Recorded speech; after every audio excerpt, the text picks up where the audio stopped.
Tiga. Assalamualaikum warahmatullahi wabarakatuh. Perkenalkan, kami dari kelompok 6 akan mempresentasikan tentang perangkat input, output, dan input-output.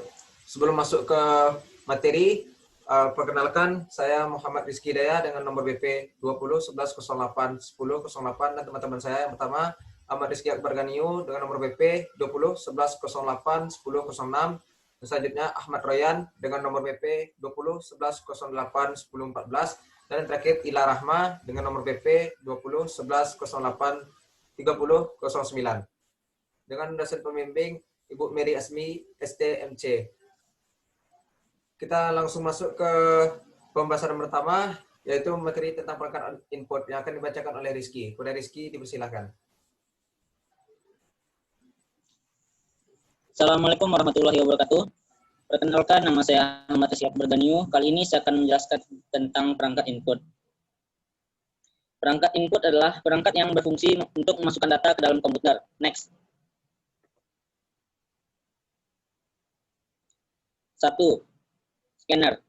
Scanner merupakan perangkat keras yang berfungsi untuk mengubah data analog menjadi data digital. Perangkat ini digunakan saat Anda ingin memindahkan data yang berbentuk hard file pada kertas menjadi bentuk soft file ke dalam komputer yang hasilnya berupa gambar atau file PDF. Cara menggunakan scanner adalah dengan cara meletakkan kertas ke tempat slot yang telah disediakan oleh perangkat scanner. Kemudian tinggal menekan start pada tombol yang ada pada scanner. Next. 2. Flash disk. Flash disk adalah perangkat yang berfungsi sebagai media penyimpanan data dengan ukuran tertentu. Cara kerja flash disk adalah dengan menghubungkan flash disk ke dalam komputer dengan cara mencolokkan ke bagian slot USB, kemudian memindahkan data yang ingin dipindahkan ke dalam flash disk. Next. 3. Keyboard. Keyboard adalah perangkat yang digunakan untuk memasukkan data berupa huruf, angka, dan simbol, serta melakukan perintah-perintah pada komputer. Cara kerja keyboard adalah dengan menekan tombol yang ada pada papan keyboard. Sistem komputer akan secara otomatis memproses apa yang kita tekan. Sekian penjelasan saya tentang perangkat input. Saya kembalikan kepada moderator. Oke, baiklah. Materi selanjutnya tentang perangkat output akan dibacakan oleh Ila Rahma. Kepada Ila, dipersilakan.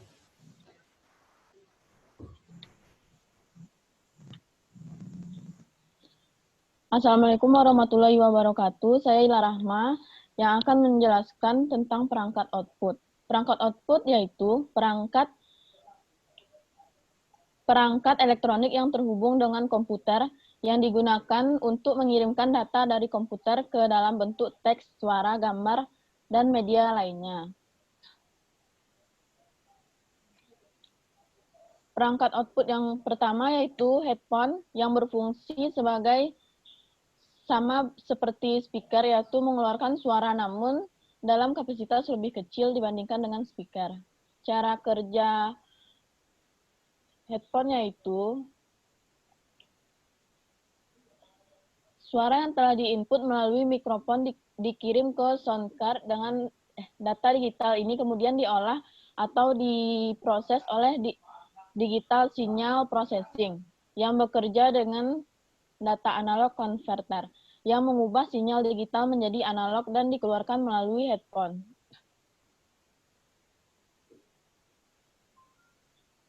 Perangkat output yang kedua yaitu printer yang berfungsi sebagai alat pencetak media kertas, juga bisa sebagai alat scanner. Cara kerja printer yaitu setelah terdapat arus listrik masuk, pada fase ini printer akan melakukan learning dan mencari sinyal komputer selanjutnya. Printer akan menerapkan pengaturan-pengaturan yang dilakukan di komputer.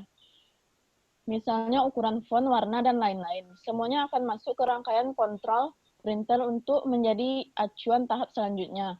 Kalau sudah, printer akan masuk ke tahap pencetakan. Di sini, printer akan mencetak dengan perpaduan pada basis-basis data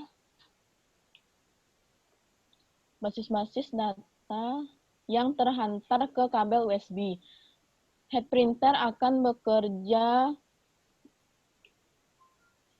untuk membuat karakter-karakter sesuai yang tertera di komputer sebelumnya. Alat output selanjutnya yaitu proyektor LED atau infocus yang berfungsi sebagai menampilkan gambar pada sebuah layar. Cara kerja infocus yaitu bekerja berdasarkan prinsip pembiasan cahaya yang dihasilkan oleh panel-panel LCD. Panel ini dibuat terpisah berdasarkan warna-warna dasar merah, hijau, dan biru. Sehingga terdapat 3 panel LCD dalam sebuah proyektor. Warna gambar yang dikeluarkan oleh proyektor merupakan hasil pembiasan dari panel-panel LCD tersebut yang telah disatukan oleh sebuah prisma khusus. Gambar yang telah disatukan tersebut kemudian dilewatkan melalui lensa dan dijatuhkan pada layar sehingga dapat dilihat sebagai gambar utuh. Sekian penjelasan saya, akan dilanjutkan oleh rekan saya. Oke, kita masuk ke materi yang ketiga, yaitu input-output yang akan dibacakan oleh Ahmad Royan. Kepada Ahmad Royan, dipersilahkan. Baik, terima kasih. Assalamualaikum warahmatullahi wabarakatuh. Perkenalkan, nama saya Ahmad Royan. Di sini saya akan menjelaskan apa itu perangkat input-output. Perangkat input-output adalah perangkat yang memungkinkan untuk input data dan juga sekaligus menampilkan data pada perangkat tersebut. Adapun beberapa contoh perangkat input-output, yang pertama yaitu modem. Modem berfungsi modem yang tidak diketahui adalah mengubah sinyal digital menjadi sinyal analog dan sebaliknya terlebih dahulu ketika proses pengiriman data. Proses pengubahan sinyal digital ke analog dan sebaliknya. Dinamakan modulasi dan demodulasi. Jadi untuk bisa tersambung ke internet, modem melakukan pengubahan sinyal pada komputer. Modem juga berfungsi untuk melakukan komunikasi dan pemeriksaan paket data. Inilah yang kemudian membuat penggunaannya bisa mengakses internet. Di dalam proses komunikasi yang dijembati oleh modem, perangkat ini juga mengkompres data yang dikirim melalui sinyal. Next.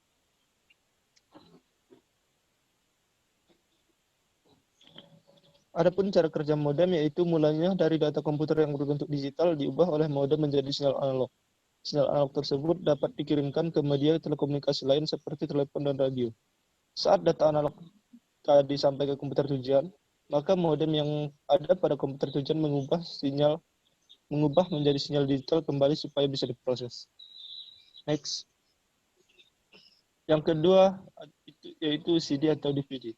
Fungsi CD atau DVD-ROM berfungsi untuk membaca data dan menulis data ke dalam CD. Selain kegunaan dasar tersebut, CD-ROM juga digunakan untuk melakukan penginstalan sebuah OS atau operating system, game, atau software lainnya. Atau melakukan booting pada saat masuk ke OS bila sebuah sistem tidak mau berjalan. Next.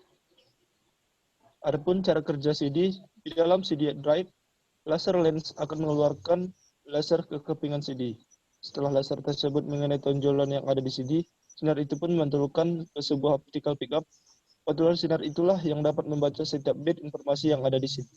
Kemudian sinyal bit digital itu diolah menjadi data analog dan diantarkan ke sinyal amplifier untuk diolah lebih lanjut pada komputer. Setelah itu komputer akan mengenai data analog itu dan datanya menjadi terpampang di layar Anda. Next. Yang ketiga, pen drive atau flash drive. Fungsi pen drive itu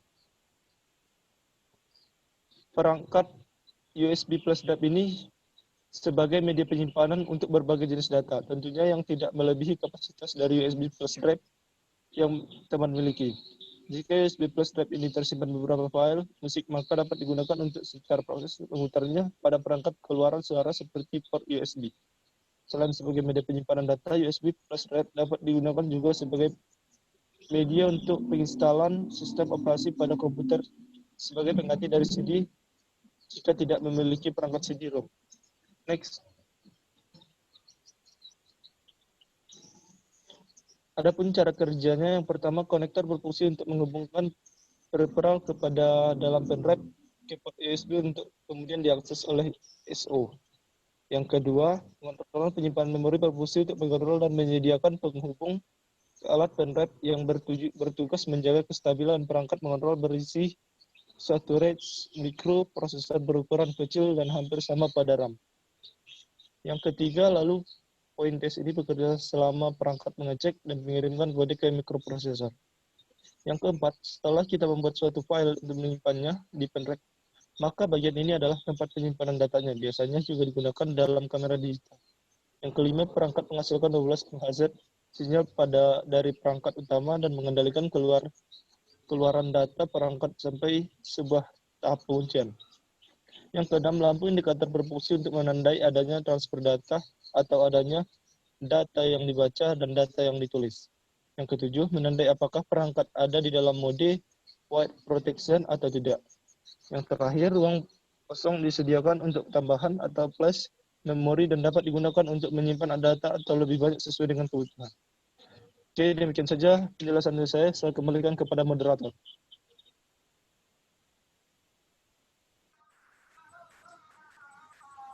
Oke, baiklah teman-teman. Mungkin cukup sekian presentasi dari kelompok kami, yaitu dari kelompok 6. Lebih dan kurangnya mohon dimaafkan. Wabillahi taufiq wal hidayah. Wassalamualaikum warahmatullahi wabarakatuh.